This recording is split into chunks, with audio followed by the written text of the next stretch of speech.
Kunstá cuasaí is mis ONP fáisteach go dtí Leabhar-mheas agus an leabhar a bheith faoi mheas going inniu ná an ceann áirithe seo, The Stand le Stephen King agus mar ag sibh is ceann mór tartúil é sin réigen is féidir é iompar tá sé chóteam sin. Céimhid lehanach atá an tá 1300 nó daigen. So Stephen King úidir cinál scéinséirí agus leabhar uafáis agus a lehéid tam cinnte go méid go lán dus na scanan feici bliana Shawshank Redemption It agus The Shining agus The Green Mile agus lán eile. Rud tá déanta go mé cé bhfuil leabhar seo gom tám trééis tosú ag éisteacht leis an leis na closleabhar, so nuair bhíimse mún glanna sa teach nó nuair bhíimse tomáint nó lehéid éistim leis an closleabhar agus caigur glach an ceann seo beidir 3 nó ceir bhí nó níos mó go bhíh sin rih timpeall am nula go sa mé géisteach leis ach agus atgóir an bunús an leabhar seo ná go dagan flu ar chuoine nó superflu Captain Trips tá anamach agsúla ag orthe agus go bhhain cuidhór de i réanre an dáhain bás agus an sin ní dógur milliúir bit time mar gnéann sé ar a chuid an leabhar. First come the days of plague, then come the dreams. Tá sin na bringdóide seo hacht go daoine nó bí na bringdóide seo ag daoine agus fecinn siad an fear dómh seo i bhád wethú agus tuigeann siad bhfuil sé ulc agus tá seanamh an agus tuigeann siad go méidir bhfuil sin maith agus an sin aithríonn sin nach chugad idir maith agus ulc mar tháirlín go minic i leabhar King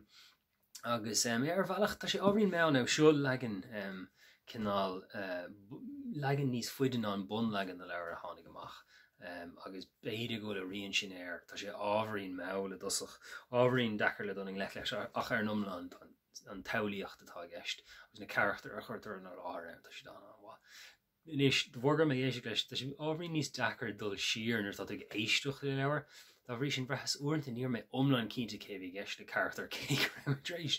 éisteach le anna go fuú. So bhí Ryan charachtar bhí ábhríonn cosú mar roiine agus cinál bhí meascán Mario am cé go dtír go bhí gceist. Ach ar numlan sóir leabhar is anna bheith héantú steach chomún sin i náhan ar bith agus cruithín sin go da go hanahhais America atá agus Marion an fliú sóir liú seo an chuidir mód an déanra. Gin na daine tá fanta tá cinál caiisiad teach tríd agus luníonn siad an áit cinnt agus an sin bíon sin ina chugamór deirig idir an drama agus an dramolc. Beidir go ró hímpla sin ar bhealach ar tá lán an rudí spéisiúla an agus tá lán na téamaí haíons agus a thugans chun cín éiscéalt eile le King déistes le it le déine leabhar mór fad eile. Sin go méidir go beid The Stand is fuide ar fad ach it hanse go mórlam sóir bhá cean na séir is mó hainlumm. Agus tá roiinthá cosúachtaí fecinn tú nithe ó a haíons leis mar scrín ó nó mar chuine tá siad luite sna leabhar ar fad aige ach hanse go mórlam beidir go legan seo beagán in ráda ach it hanse go mórlam cean eile bhí gom na déine The Outsider agus cean eile fós Mr. Mercedes sílim tá sé sin anmha The Outsider soach má ach tá aonlanne bhfuil na scanáin sin feice go beidir go ghuiódís ar cean dus na leabhar seo léamh mar is léir go bhfuil bíon Peter Traum ar Stephen King rá nachhfuil annach cinál litríocht bhág ná lehéid nó nachhfuil léon táganach tá an éiri sin rudí spéisiú a hálíns na leabhar agus tá sé anmha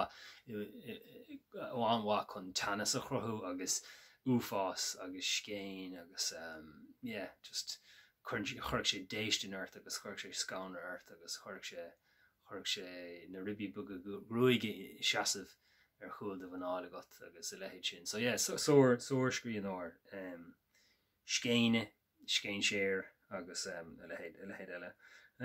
Go léir eile ráfuí mór trom teomh tartúil so ní bhile tosú ar seo agus nach dan ág sé le ach leach sé cuidhór ama arm do a dahéir ach nuair a hangelum hanse go mórlamach tá leabhar eile leis beidir go dan áis leat níos mó agus gur fosa sleanúisteach sa dain atá geislóm. So sin é The Stand le Stephen King Stefánín Machanrí agus Bín Leabhar-mheas na seachtaine seo lumsa an pí slán tamlín ba le caiinte go luath le cúnamh na néithe ómadúla.